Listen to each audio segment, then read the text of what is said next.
guys? It's August at Org, business expert and fitness coach. I'm here with Sam Crane, entrepreneur, and we're going to be talking about how to produce massive results and achieve your goals. So I think the main theme of this is the 80-20 rule. And what that pretty much means is 80% of your results come from 20% of the work you put in. Because I've been seeing a lot of people make the common mistake of not organizing their lists or their to-do list by priority and instead just doing random things like a checklist. So Sam, do you want to talk about a little bit of what you think the 80-20 rule is and the things you've incorporated it with? Yeah, I mean, overall, the definitely 80-20 rule is a huge factor in a lot of entrepreneurs' lives and stuff, and people don't really realize it enough that it has a big effect in your life, because it all has to deal with, how much time you're putting in on the important stuff compared to the unimportant things. And, I have found myself personally where there's times where I'll make checklists and stuff, all these things to do. And then at the end of the day, I start thinking, I'm like, well, half that stuff I probably should have not even done. I want to save myself a couple hours in the making to work on the actual 20%, like you said, of the stuff that actually matters. And pretty much like you just said, the 80-20 rule is 80% of your results come from 20% of your work. And it's really that fine line where you have to figure out what that 20% is. And I mean, I truly think it takes time. You're not going to be able to just figure it out just like that. It's mainly because you have to figure out what your consumers want, whatever type of industry you're in, you really have to figure out specifically what item they want out of all of your stuff and really be able to narrow it down that way. And from there, you'll be able to get, not only is it 80% of their work, but from there, you can figure out 80% of your income is coming from 20% of your customers. So, and it's kind of that narrow line where 80-20 rule can kind of get implemented in multiple different ways. Right. So, and I think that I reversed it, and I said that, first of all, when you're asking, how do I achieve a goal, you're pretty much asking, how do I get from point A to B? And it comes to, how do you get there the fastest? So when I look at the 80-20 rule, I reverse engineered it and said the fastest way to get there is a straight line, obviously. And a straight line in my eyes in business and just achieving goals in general is living by priority and doing the number one most thing you need to do, the most important thing, because in the end, that's what matters, right? And Gary Vaynerchuk talks about a really interesting concept. It's called clouds and dirt, which allows you to see what things you need to be focusing on. And what the clouds and dirt are is the clouds are your end goals, it's your dreams, it's the things you want to work towards. And the dirt is your execution, your hustle. So if you are, like I gave you the example earlier, if you want to grow your YouTube channel, you need to ask yourself, what is the best and most fastest way to grow my YouTube channel? And the answer is posting a YouTube video.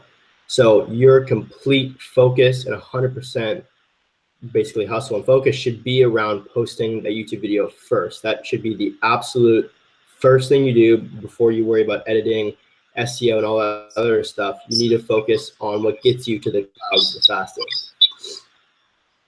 And that's the thing, and too, you can apply that to really anything. I mean, back when I used to wrestle and stuff, when I first started wrestling, I first made the goal when I was younger, to be a state champion.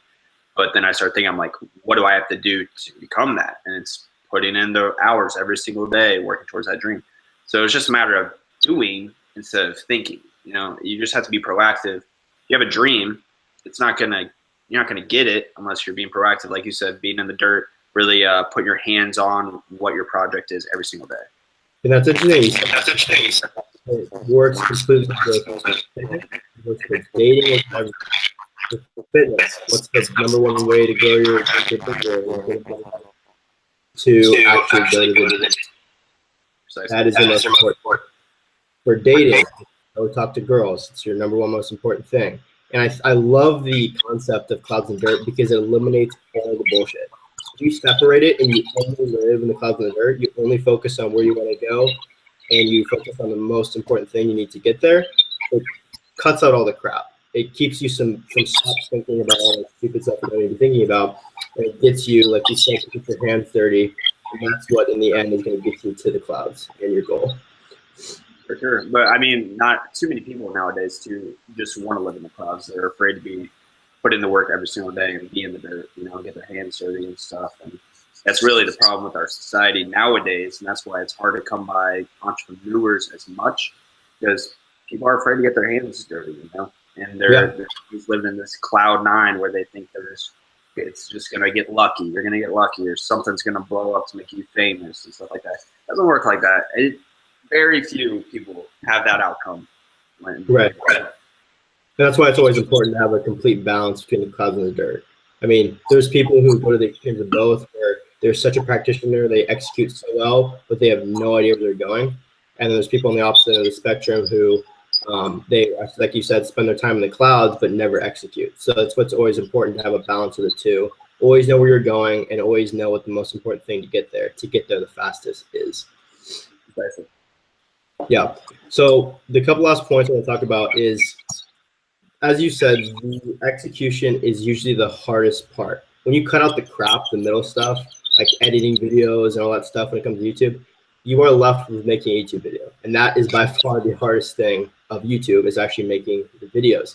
So I wanted to talk about that there's like a domino effect to when you use this concept, meaning if you live by priority and you're focusing on the things that matter most, you will see that it gets pretty much easier, the domino effect, where once you hit one pillar, the next one follows over and you gain momentum to make it easier. Because I think we both agree that the hardest part to anything is starting.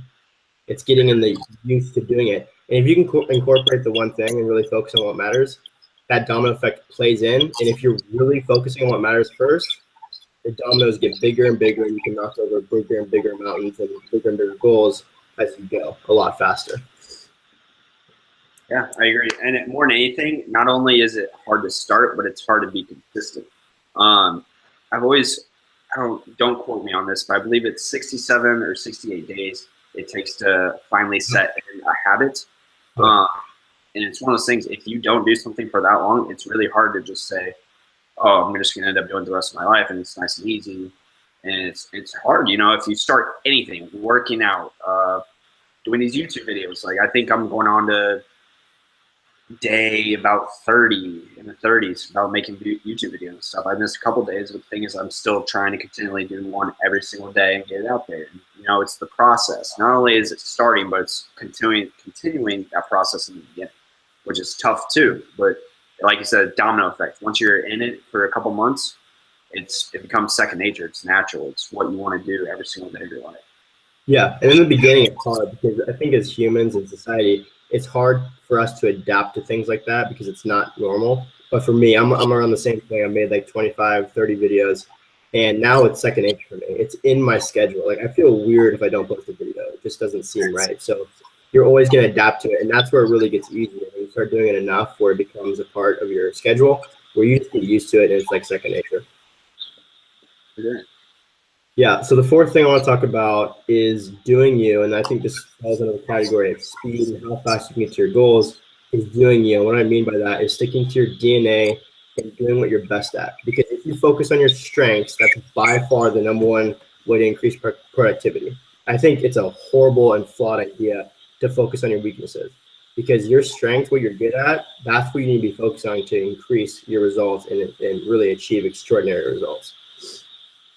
Well, imagine if every single day you're working towards something that you're really good at, instead of actually spending time, like you said, 80-20 rule, spending some of your time towards the stuff that don't matter. That's your weaknesses. You know, people, like, in certain areas, weaknesses are important to actually take a look at and like get better at. But if I'm god awful at writing, what's the point of me writing blogs? You know what I'm saying? Like, if I'm really good at making videos, that's what I should focus on. And it's funny because I actually watched the video today of Gary Vaynerchuk, and that's one of the things he said. He's like, you suck shit at writing. Why be a writer? Get a ghostwriter, and they can do that for you. Whereas if you're really good at video, and like, quote unquote, he's like, I just want to eat up the camera. Like, I am so good at video.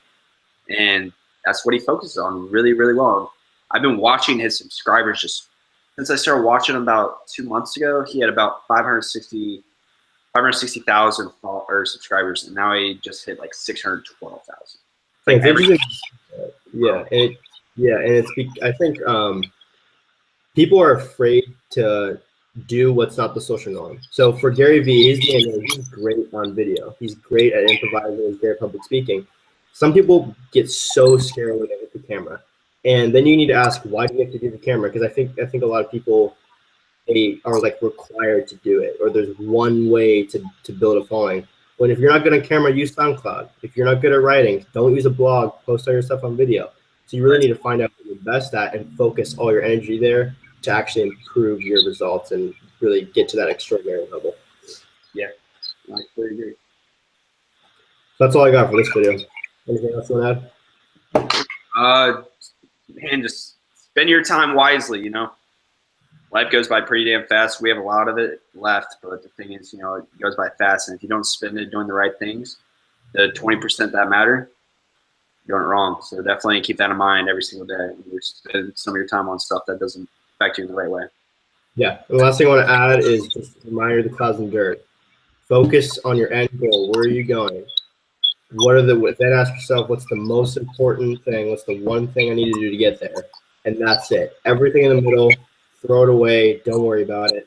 All you need is the dirt and the clouds, and then you'll get and achieve your goals. So Sam Crane's social media links are going to be in the description.